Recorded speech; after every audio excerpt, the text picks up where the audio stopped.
సొంత బావ phone tap చేస్తారా? ఆ వార్త వినగానే కడుపులో దేవునెట్లయింది.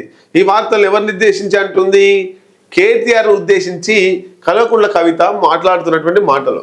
బీఆర్ఎస్ లో చాలా అవమానాలు పడ్డా వాటిని భరించలేక బయటకు వచ్చా అంటుంది. మరి ఇన్ని రోజులు 10 సంవత్సరాలు అధికారంలో ఉన్నప్పుడు భరించింది, అధికారం కోల్పోగానే భరించలేదన్నట్టు. మరి అప్పుడే బయట పెట్టాలి కదా. నాతో టచ్లో చాలా మంది ఉన్నారు గులాబీ నేతలట. తెలంగాణ జాగృతి అధ్యక్షురాలు కవిత హాట్ కామెంట్స్. టచ్లో ఉన్న వాళ్ళు వచ్చి చేరితే అయిపోతుంది. అమర్చుడి బీఆర్ఎస్ నేతలు, ఎమ్మెల్యేలు, మాజీ ఎమ్మెల్యేలు, బీఆర్ఎస్కి సంబంధించిన నాయకత్వం ఎవరెవరు టచ్లో ఉన్నారో టచ్లో మస్తుగా ఉంటారు. మంచికో చెడుకో మాట్లాడుతుంటారు. మొన్న హరీష్ రావు వాళ్ళ నాన్న చనిపోతే అడిగిపోతే ఆయన కూడా టచ్లోకి వచ్చిండు. ఆయన అట్లాంటప్పుడు నీ పార్టీలోకి వస్తారా, నీ వెనక తిరుగుతారా? చాలామంది వ్యక్తిగతంగా అభిమానించడం వేరు, కలిస్తే మాట్లాడడం వేరు, పోతుంటే చెయ్యి ఊపడం వేరు. రాజకీయాలు వేరు, సిద్ధాంతాలు వేరు. టచ్లో ఉన్నంత మాత్రాన అందరూ కవితనికి వస్తారు అనుకునేటువంటిది కాదు. కేసీఆర్ను వదిలిపెట్టి, కేటీఆర్ను వదిలిపెట్టి, అంత పెద్ద పార్టీని వదిలిపెట్టి, నీ పార్టీ రిజిస్ట్రేషనే కాలేదు, నీ పార్టీ నాయకత్వం లేదు, నీ పార్టీకి రాష్ట్ర నాయకత్వం లేదు. మీరు కవిత తప్ప దిక్కుదీమా పార్టీకి ఇవ్వలేరు. వచ్చేసరి కవిత మరి ఎమ్మెల్యే ఎంపీ గెలుతుందంటే కూడా ఆ పార్టీ తరఫున గెలిచే అవకాశాలు లేవు. ఇక కింది స్థాయి నాయకుల పని కథమే. అట్లాంటి పార్టీకి బీఆర్ఎస్ నుండి టచ్లో నుండి వస్తారు ఎవరన్నా? అంత ఉత్తమ మాటలు మాట్లాడుతుంది. అసలు విషయం ఏంటి? 3వ పేజీలో ఉంది. ఒకసారి చదువుదాం.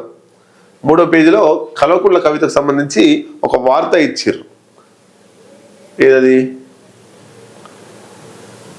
టచ్లో ఉన్నారంటే ఇక టచ్లో లేని కూడా టచ్లోకి వస్తారు అనేటువంటిది ఆమె ఊహిస్తున్న మాట. ఏడుందబ్బా ఇవేడ. బీఆర్ఎస్ హయాంలో జరిగిన ఫోన్ ట్యాపింగ్ వ్యవహారంపై తెలంగాణ జాగృతి అధ్యక్షురాలు కవిత సంచలన వ్యాఖ్యలు చేశారు. తన భర్త ఫోన్ ట్యాప్ చేశారని, సొంత బావ ఫోన్ను ఎవరైనా ట్యాప్ చేస్తారని ప్రశ్నించారు. గిన్ని రోజులకు సోయించింది కవితకు.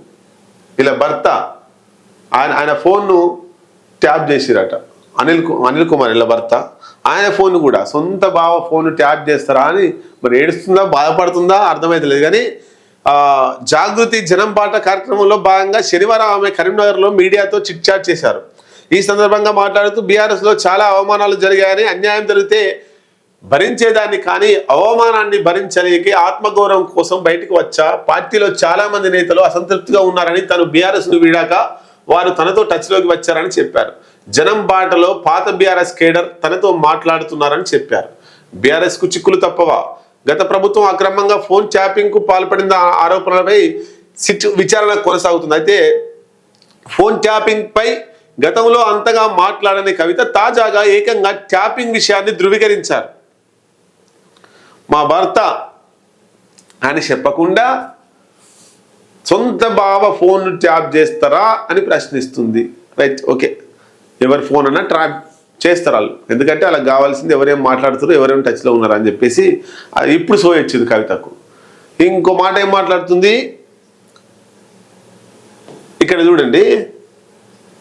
బీఆర్ఎస్ పార్టీలో ఉన్నప్పటికీ గుర్తుకు రాలే ఫోన్ ట్యాపింగ్ విషయం, జరిగినా కూడా పక్కన పెట్టి ఇప్పుడు గుర్తుకొచ్చింది కల్వకుంట్ల కవితకు సంబంధించి.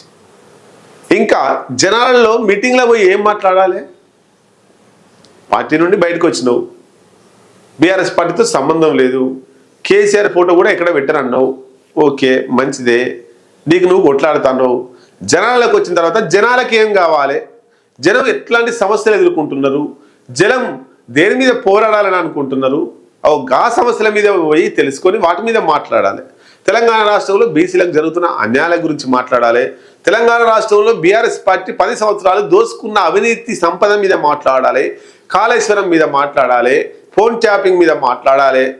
ఇవన్నీ మాట్లాడాలి. కానీ ఏం మాట్లాడకుండా తనకు జరిగినటువంటి నష్టం గురించే మాట్లాడుతుంది. నన్ను మా వాళ్ళు మోసం చేసిర్రు, నన్ను మా వాళ్ళు మోసం చేసిర్రు. ఇది రాజకీయం. నేను మీ వాళ్ళు మోసం చేస్తే ఇన్ని రోజులు మీ వాళ్ళు సంపాదించిన ఆస్తుల గురించి చెప్పు. మరి బీఆర్ఎస్ పార్టీకి టచ్లో ఉండి, బీఆర్ఎస్ పార్టీలో ఉండి, ఎమ్మెల్సీగా ఉండి, ఎంపీగా ఉండి సంపాదించిన ఆస్తుల గురించి, దుబాయ్లో బుర్జ్ ఖలీఫాలో ఉన్నటువంటి ఫ్లాట్ గురించి, మీరు బతుకమ్మ పేరిట చేసినటువంటి వసూళ్ళ గురించి మొత్తం చెప్పాలి కదా.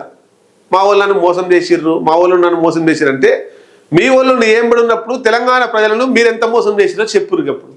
అప్పుడు జనాలకు అర్థమవుతుంది కదా.